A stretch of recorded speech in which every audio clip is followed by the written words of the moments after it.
My name is Lauren Hayes. I'm 34. At 6:51 a.m. on a Tuesday morning in Bergen, Norway, I was standing in the marble lobby of Hotel Norge by Scandic with an 11-hour flight behind me, my carry-on at my feet, and my husband Ethan smiling at me like I was a problem he'd just solved. "Lauren, honey, I'm so sorry," he said, not looking sorry at all. "There must have been some booking error. Your room didn't go through." Behind him, his sister Brooke adjusted her Burberry scarf and examined her manicure. "Maybe you could bunk with me just for a few nights," she offered, her voice dripping with fake concern. "Or there's probably a perfectly nice little motel nearby." I looked at the reservation confirmation on my phone. My name, my credit card. Confirmed 3 months ago. "I have the confirmation right here," I said. My voice came out steady, even though my pulse was hammering in my ears. Ethan's smile tightened. "Well, hotels make mistakes, Lauren. You of all people should understand that. You can't expect everything to be perfect just because you paid for it." That's when I understood. This wasn't a mistake. This was the plan. Before I go on, if stories about standing up for yourself mean something to you, please hit like and subscribe and tell me in the comments where you're watching from right now and what time is it there. Let me take you back 6 years to when I first introduced Ethan to my mother, Victoria Reed. We met at Cafe Allegro on Northwest 23rd Avenue, one of those places with exposed brick and two small tables. My mother arrived exactly on time wearing her charcoal suit, the one she'd worn to close her last corporate case before retiring. She ordered black coffee. Ethan ordered a caramel macchiato with extra whip. I watched her watch him add 3 sugar packets. "So, Ethan," she said, her voice measured and professional, "Lauren tells me you're in financial consulting." He beamed. "Well, I'm between positions right now, but yes, that's my background." My mother's expression didn't change, but I saw her index finger tap once against her cup. That was her tell. The thing she did when opposing counsel was lying. "And what attracted you to my daughter?" she asked. Besides the obvious. Ethan reached across the table and took my hand. "Lauren's going places. She's brilliant. She's built this incredible marketing agency from nothing, and I just want to support her vision, you know." My mother smiled. It didn't reach her eyes. "How noble." After he left, she turned to me. "Lauren Elizabeth, I need you to promise me something." She took both my hands. Her grip was firm, grounding. "Promise me you'll keep separate accounts. Always, no matter what he says, no matter how much you love him. Some people see success, and they see an opportunity." I promised. But promises get harder to keep when someone tells you they're testing your commitment, when they say joint accounts mean partnership, when they make you feel selfish for protecting what you built alone. I opened the joint savings account 18 months into our marriage. We deposited $125,000. My money. From LH Strategies. From 7 years of 16-hour days and missed holidays and cold pizza at my desk at 2 a.m. Ethan contributed $3,200. I told myself it didn't matter. We were partners now. The first betrayal came 3 weeks before the Norway trip. I was in my office at LH Strategies reviewing Q3 numbers with my COO, Jenna Mitchell. We'd just landed a 6-figure contract with a tech startup in Seattle. Revenue was up 34% from last year.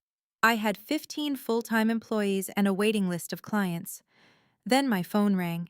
It was First National Bank. "Mrs. Hayes, we're calling about the wire transfer you initiated this morning. We just wanted to confirm the amount before processing." My stomach dropped. "What wire transfer?" The representative paused. "The transfer of $28,500 to an account ending in 7743. The request came through your online portal at 9:47 a.m. I looked at Jenna. Her face had gone pale. "I didn't authorize any transfer," I said.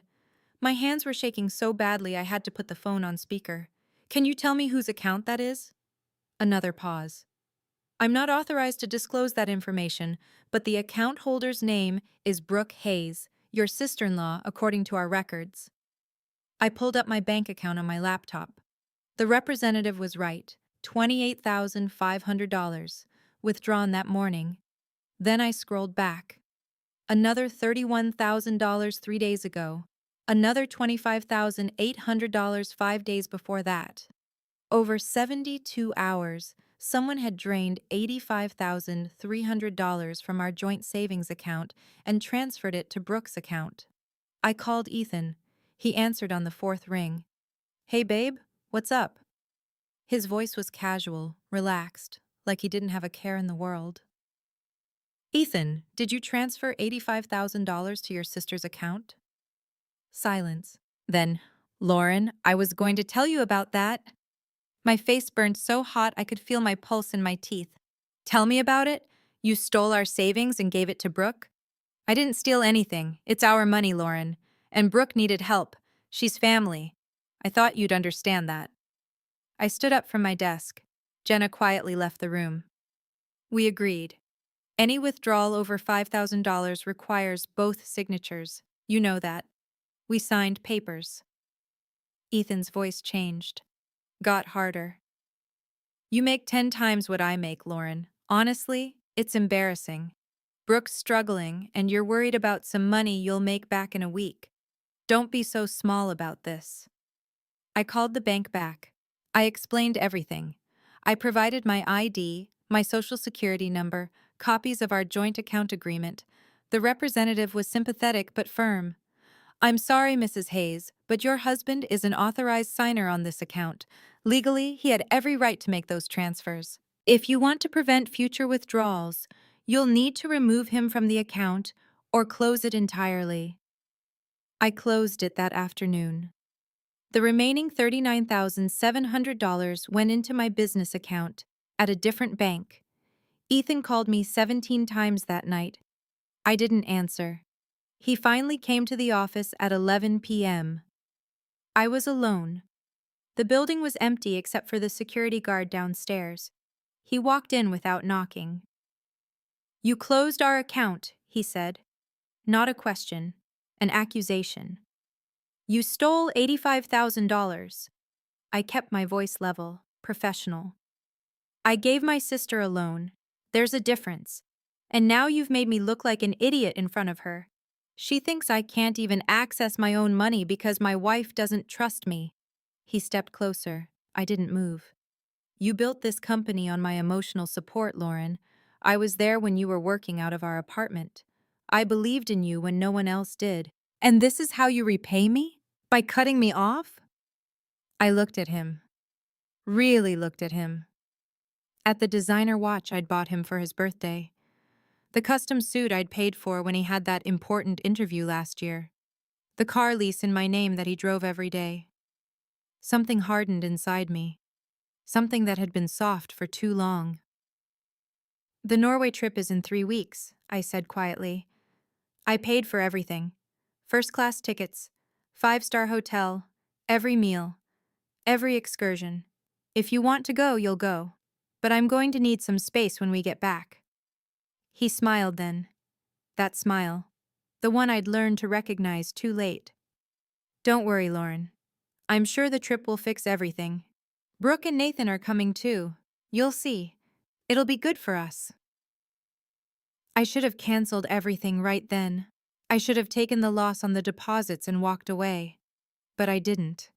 Because part of me still believed in the man I'd married. The man who'd promised to be my partner. The man who'd looked at my mother 6 years ago and said he just wanted to support my vision. I told myself we'd talk in Norway, away from work and stress and distractions. I told myself maybe I was being unreasonable. Maybe this was what marriage looked like. Compromise, sacrifice, giving until it hurt and then giving more. The flight to Bergen was 13 hours with a layover in London. Ethan and Brooke upgraded themselves to first class using points from my credit card. I didn't find out until we were boarding. "You don't mind, do you?" Brooke asked, touching my arm with her perfectly manicured hand. "Ethan said you'd understand. You fly business for work all the time. It's not that big a deal for you." I sat in economy, seat 32B, between a crying baby and a man who snored for 7 straight hours. I didn't sleep. I couldn't. My mind kept replaying the bank statements, the transfers, the numbers that didn't lie even when people did. We landed at Bergen Airport at 5:30 a.m. local time. The drive to the hotel took 40 minutes through fog-heavy streets and pre-dawn darkness. Ethan and Brooke were giddy, taking selfies, talking about the fjord tour we'd booked for tomorrow. Nathan, Brooke's husband, sat beside me in the back of the taxi and said nothing. He'd barely spoken to me since we'd left Portland. When we arrived at Hotel Norge, the lobby was all vaulted ceilings and polished marble and crystal chandeliers that caught the early morning light. The front desk agent was a woman in her 50s with kind eyes and perfect English. "Welcome to Bergen," she said. "Checking in?" "Yes," I said, handing her my passport and confirmation. "Reservation for Hayes. 4 rooms." She typed into her computer, frowned, typed again. "I'm showing 3 reservations under Hayes, all confirmed and paid in full. But I only have 3 rooms in the system." My heart started to pound. "That's not possible. I made 4 reservations, 4 confirmations. I have the emails." I pulled out my phone with shaking hands and showed her the screenshots. 4 rooms, 4 confirmation numbers, all paid on my Amex 3 months ago. The agent's frown deepened. "I apologize, Mrs. Hayes. It appears there was a modification made to your reservation 2 weeks ago. One room was canceled online through your account portal. I have the activity log here. The cancellation was processed on June 8th at 2:17 p.m. Pacific Time." June 8th. I was in a client meeting in Seattle all day. I couldn't have canceled anything. "I didn't cancel any room," I said. My voice came out too loud, too desperate. "Someone else must have accessed my account." "Lauren." That was Ethan. His voice was gentle, concerned. The voice he used when explaining things to clients who didn't understand their own finances. "Hotels make mistakes. It happens all the time. We'll figure something out. No need to make a scene." The agent looked uncomfortable. "I'm very sorry for the confusion. Unfortunately, we're completely booked due to the peak tourist season. I don't have any additional rooms available tonight." Brooke leaned against the marble counter, examining her reflection in a decorative mirror. "You know, Lauren, you can bunk with me for a few nights. My room has 2 queens. It's not ideal, but we're family, right?" The way she said it, the slight emphasis on family, the smile that didn't touch her eyes. That's when I knew. She'd canceled my room, or Ethan had, using my login credentials, my credit card, my planning, and they'd left me with nowhere to go in a foreign country after I'd paid for everything. "Or," Brooke continued, her voice saccharine sweet, "there's probably a perfectly nice little motel somewhere nearby. I'm sure it wouldn't be that expensive." Ethan put his hand on my shoulder. I stepped away. "Lauren, honey, I'm so sorry. This is obviously a mix-up, but you're being a little dramatic about it. It's just a room. We're on vacation. Can't you just relax for once?" I looked at the 3 of them standing there. Ethan in his designer jeans and the Canada Goose jacket I'd bought him for Christmas. Brooke in head-to-toe designer everything, all funded by the $85,300 she'd mysteriously needed. Nathan avoiding my eyes like he'd been doing this whole trip. And something inside me just clicked. I thought about my mother's hands on mine 6 years ago. Her warning, her promise to protect me. I thought about the separate accounts I'd closed because Ethan said it showed I didn't trust him. I thought about every compromise that had gotten me to this marble lobby at 6:51 a.m. in a country where I didn't speak the language, with people who'd systematically stripped me of my money and my dignity. I picked up my carry-on, walked 20 feet away from them to the far corner of the lobby, pulled out my phone. My hands were still shaking, but my mind was perfectly clear. I called my mother. It was 9:52 p.m. in Portland. She answered on the first ring. "Lauren, what's wrong?" I told her everything. The wire transfers, the closed account, the canceled room, the smile on Brooke's face when she'd suggested the motel. My mother was quiet for exactly 4 seconds. Then, listen to me very carefully. Do not react. Do not confront them. Walk back over there and tell them you need to make a work call. Then go outside. Find somewhere private. I'm going to make some calls. Do you still have your business credit card on you? The one that's only in your name? Yes. Good. Use that for a hotel. Any hotel. Charge it. I don't care how much it costs. Do not use any joint cards. Do you understand? Yes. I'm calling Thomas Brennan right now. He's in Oslo for a conference. He'll be in Bergen by noon. Don't tell Ethan. Don't tell anyone. Just get yourself somewhere safe and let me handle this. Thomas Brennan was my mother's former colleague, a corporate lawyer specializing in fraud and asset recovery. I'd met him twice at her retirement party. I walked back to the desk. Ethan was laughing at something Brooke had said. Hey, I said, my voice deliberately casual. I need to make a work call. Crisis with the Seattle client. I'll be outside for a bit. Ethan waved me off. Sure, babe, take your time. We'll check in and meet you back here in 20? I nodded, took my carry-on, walked out the front entrance into the cool Bergen morning. The air smelled like salt water and rain. My phone buzzed, a text from my mother. Hilton Bergen is 900 meters away. I just booked you a suite. Confirmation in your email. Go now, don't wait. Then another text. I'm freezing everything, every card, every account he has access to. It's done. I started walking. My rolling carry-on clicked against the cobblestones. Behind me, through the glass doors of Hotel Norge, I could see Ethan and Brooke and Nathan getting their room keys, laughing, probably already planning which of my credit cards to use for breakfast. My phone buzzed again. Unknown number, then a text. This is Thomas Brennan. Your mother called. I'm on the 9:15 train from Oslo. Arrive 12:47. Meet me at Hilton lobby. Bring any documents you have. We're going to fix this. I walked faster. By the time I reached the Hilton, checked in, and locked the door of my suite behind me, I was shaking so hard I had to sit on the floor. I pulled out my laptop, logged into my business banking, all accounts secure. Then I checked my personal accounts, the ones I'd kept separate despite Ethan's pressure. All there, untouched. Then I looked at the joint credit cards. My mother had already done it. All frozen, all access removed. Every card Ethan had in his wallet was now a useless piece of plastic. I sat on that hotel room floor for 23 minutes. I didn't cry. I couldn't. I just stared at my bank statements and tried to calculate exactly how much this man had cost me. Not just the $85,300, but the upgraded flights, the designer clothes, the car lease, the vacations I'd paid for because he was between jobs. The therapy bills when he'd convinced me my boundaries were the problem. The business opportunities I'd turned down because he'd said they'd take too much time away from our marriage. The part of myself I'd given away piece by piece because he'd told me that's what love looked like. At 8:14 a.m., my phone rang. Ethan. I didn't answer. He called again, and again. On the fourth attempt, he left a voicemail.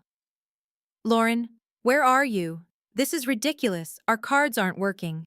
The hotel is saying there's an issue with payment. You need to call me back right now and fix this. This is embarrassing. I deleted it without listening to the whole thing. At 9:30 a.m., I ordered room service. Eggs Benedict and coffee and fresh orange juice that cost $47. I charged it to my business card and didn't feel guilty, not even a little. At 12:47 p.m., exactly, I met Thomas Brennan in the Hilton lobby. He was tall, silver-haired, carrying a leather briefcase that looked older than I was. He shook my hand firmly. Your mother sends her love, he said, and her fury.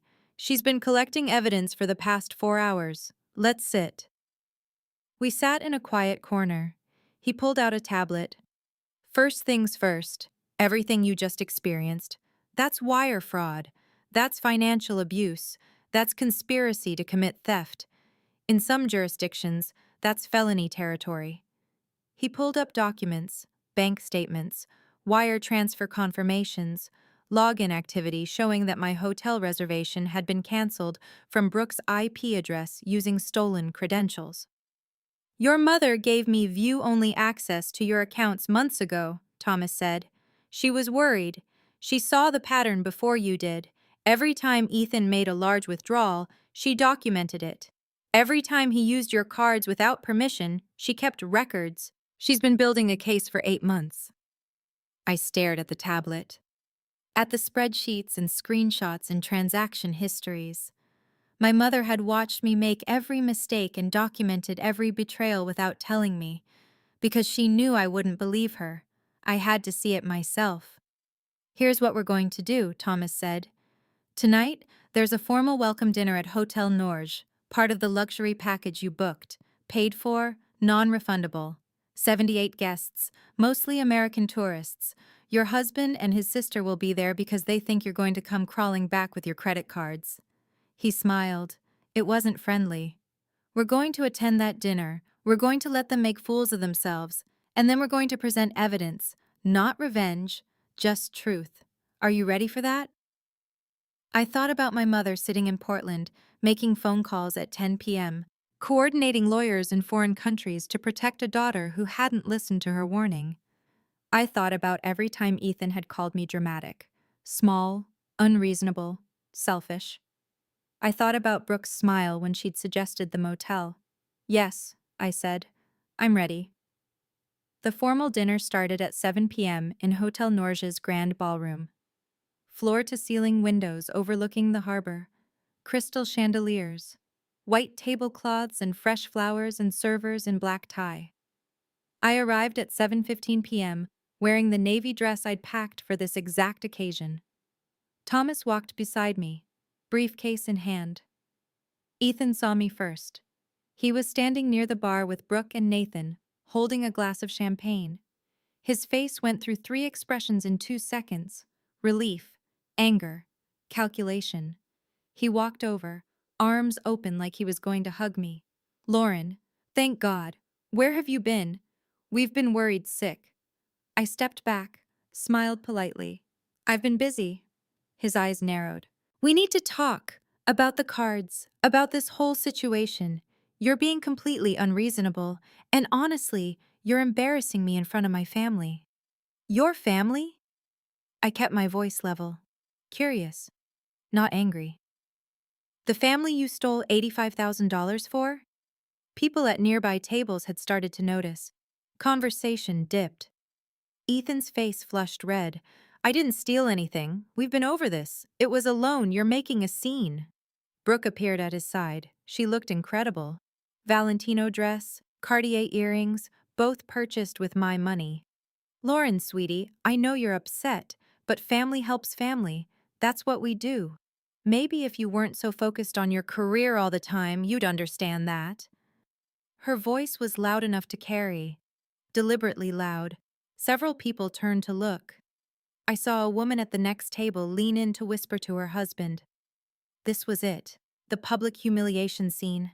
The moment where I was supposed to break down, apologize, make peace, show everyone I was the crazy, jealous wife who couldn't handle her husband's generous spirit. Instead, I turned to Thomas. Mr. Brennan, would you mind? He opened his briefcase, pulled out a folder. Thick, official-looking. Ladies and gentlemen, he said, his voice carrying across the room. I apologize for the interruption. My name is Thomas Brennan. I'm an international corporate attorney specializing in fraud cases. I'm here tonight representing Ms. Lauren Hayes in a matter of wire fraud and financial abuse. The room went completely silent. Even the servers stopped moving. Ethan's face drained of color. What the hell is this? This, Thomas said calmly, is documentation of $85,300 in unauthorized wire transfers made from Ms. Hayes's joint savings account to an account belonging to Brooke Hayes over a 72-hour period. 3 transfers, all made without Ms. Hayes's knowledge or consent, all made by her husband, Ethan Hayes, using credentials he was not authorized to use for withdrawals of this magnitude. He laid out bank statements on our table, clear, detailed, highlighted in yellow, transaction dates, amounts, recipient account information. Additionally, Thomas continued, we have evidence that Ms. Hayes' hotel reservation for this trip was canceled without her authorization on June 8th at 2:17 p.m. Pacific Time. The cancellation was made using her account credentials from an IP address registered to Brooke Hayes' home in Portland, Oregon. He laid out more documents, screenshots, IP logs, timestamps. The intent appears to have been to leave Ms. Hayes stranded in a foreign country with no accommodation, despite the fact that she personally funded this entire vacation. First-class flights for all 4 travelers. 5-star hotel rooms, prepaid excursions. Total cost, approximately $47,000, none of which was contributed by Mr. Hayes or his sister. Ethan's mouth opened, closed, opened again. No sound came out. Brooke had gone completely white. Her hand shook as she set down her champagne glass. That's insane, she finally said. That's a complete lie. Ethan would never what? I asked. My voice was steady, almost gentle. Would never transfer our savings to your account? Because he did, 3 times. Or would never conspire with you to cancel my hotel room? Because he did that too. You both did. Nathan stood frozen beside them. He hadn't said a word since I'd arrived, just stared at the documents on the table like they were written in a language he couldn't read. The IP address, Thomas said, looking directly at Brooke, comes from your home network, your router, your devices. The login credentials were saved on your laptop, which suggests premeditation. This wasn't a spontaneous decision, this was planned. A woman at the next table gasped. Her husband pulled out his phone, probably to text someone. This was going to be a story, the kind people told at dinner parties for years. Ethan found his voice. It came out too loud, too desperate. Lauren, this is crazy. You're making this into something it's not. So I moved some money around. So there was a hotel mix-up. You're acting like I committed a crime. You did commit a crime, Thomas said flatly. Wire fraud is a federal offense. Conspiracy to commit theft is a felony in Oregon, and financial abuse in a marriage qualifies for emergency protective orders. Ms. Hayes would be well within her rights to file charges tonight. The room was dead silent. 78 people watching my marriage implode in real time. But she's not going to, Thomas continued. Because Ms. Hayes isn't interested in revenge. She's interested in truth. And the truth is this. You systematically drained your wife's accounts, isolated her from her own money, and attempted to abandon her in a foreign country, all while living off her success, driving her car, wearing clothes she bought, eating food she paid for. Ethan's face twisted. Ugly. The mask finally slipping. She owes me, he shouted. People flinched. Do you have any idea what it's like living with someone who makes you feel worthless every single day? Who's always working, always busy, always too important to spend time with her own husband. I supported her when she was nobody. I believed in her. I gave up my career for hers. She owes me everything. There it was. The self-destruction, the confession. Not from evidence, not from lawyers, from his own mouth, his own pride. Thomas didn't say anything, didn't need to. He just looked at Ethan with the expression of someone watching a car crash in slow motion. I stepped forward, all eyes on me. I could feel the weight of 78 people waiting for what I'd say. I kept it simple, under 100 words. I'm not here for revenge. I'm here for truth. My mother knew this day would come. She watched you drain my accounts and she documented everything. These documents speak for themselves. I paused. Let that sink in. You're not entitled to my success because you stood next to me while I built it. Partnership isn't theft. Love isn't extraction. And family doesn't strand you in a foreign country and smile about it. I picked up my purse, looked at Thomas. We're done here. We walked out. Behind us, I heard Brooke's voice, high and panicked. Ethan, what did you do? What did you tell her? And Ethan's response, bitter and broken. Shut up, Brooke, just shut up. We walked through the hotel lobby, past the front desk where the kind agent gave me a small, knowing nod, out into the cool Bergen evening. The sun was just starting to set over the harbor, painting everything gold and pink. What happens now? I asked Thomas. He smiled. Now? Now you enjoy Bergen. You paid for this vacation.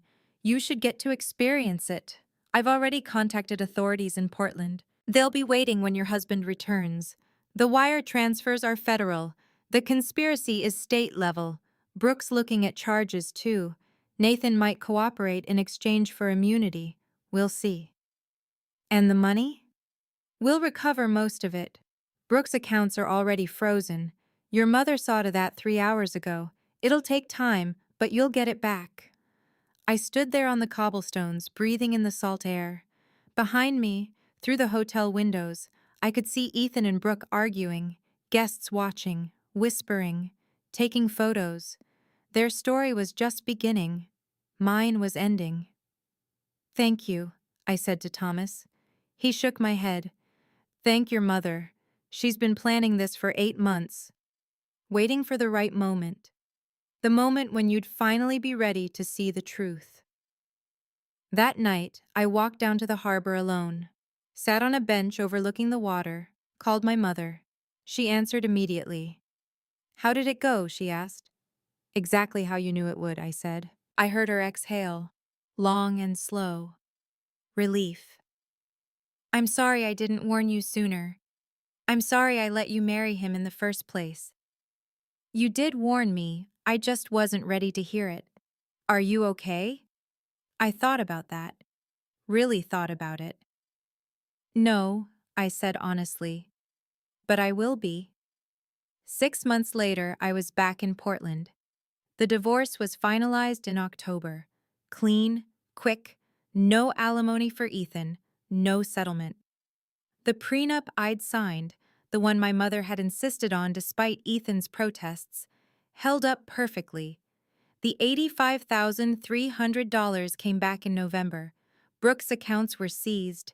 She and Nathan were separated by December. Facing charges, Ethan moved back in with his parents. He was 42 years old. LH Strategies grew another 41% that year. I hired 3 new strategists and moved into a bigger office downtown. Jenna became partner. We celebrated with champagne and Thai food at midnight after closing our biggest client yet. I bought a house, just mine. No joint anything. It's a small craftsman on Hawthorne Street with a front porch and a garden I'm learning to tend. There's a framed photo on my desk. Me and my mother at her retirement party. Her hand on my shoulder. That knowing look in her eyes. The one that says, I will protect you even when you won't protect yourself. I look at it every day. If you're watching this, I want you to know something. Silence isn't peace. Silence is the price you pay for someone else's comfort. For 3 years, I stayed quiet about the missing money because I didn't want to admit I'd been wrong. I didn't want to hear my mother say she'd warned me. I didn't want to face the fact that I'd let someone treat my success like an ATM machine and my boundaries like suggestions. But here's what I learned. You don't need anyone's permission to protect yourself. You don't need consensus to know your worth. And you definitely don't need to fund someone else's luxury vacation while they strand you in a foreign country and call it love. If you've ever had to walk away from someone who made you feel small so they could feel big, type, I walked away in the comments. Or if you chose to stay and fight for your dignity with evidence and truth, type, I fought back. Both take courage. Both are valid. If this story meant something to you, check the description for more stories just like this one. Thank you for being here. Take care of yourselves.